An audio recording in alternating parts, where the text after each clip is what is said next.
સુરતના સચિન વિસ્તારની ઘટના શૂઝની દુકાનમાં તલવારથી હુમલો કર્યો હતો. ઈસમો દ્વારા દુકાન માલિક પર જીવલેણ હુમલો કર્યો હતો.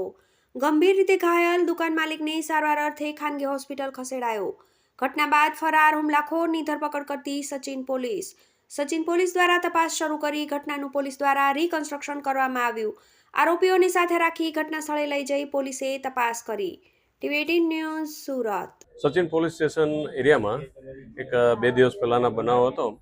આજે આપણે જોઈએ છે દુકાન જે છે બૂટ ચપ્પલના દુકાન છે, ત્યાં આ એક ખરીદાર આવ્યા હતા અને અહીંયા વેપારી સાથે માથાકૂટ થયેલા હતા.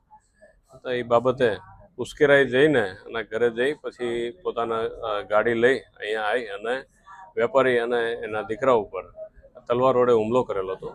એ બાબતે સચિન પોલીસ સ્ટેશનના જે કનકપુર ચોકી છે એના અધિકારી સિંઘ સાહેબ તથા અમારા ડી સ્ટાફના પીએસઆઈ શ્રી ડામોર સાહેબ અને સાથેનો સ્ટાફ બિલકુલ એક્ટિવ થઈને આરોપીના પકડવા માટે તજવીજ હાથ ધરેલી હતી.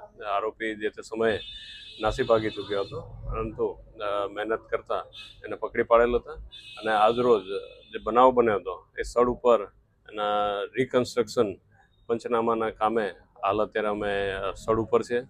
આરોપીએ જે બનાવ બન્યો હતો એના વિગતવાર આપેલા છે કે કઈ રીતના બનાવ બન્યા અને શું કારણે બન્યા અને પહેલાં શું બન્યા અને પછી શું બન્યા છે એના આખા વિગત રિકન્સ્ટ્રક્શન પંચનામા કરીને અમે એકત્રિત કરેલી છે પુરાવા માટે.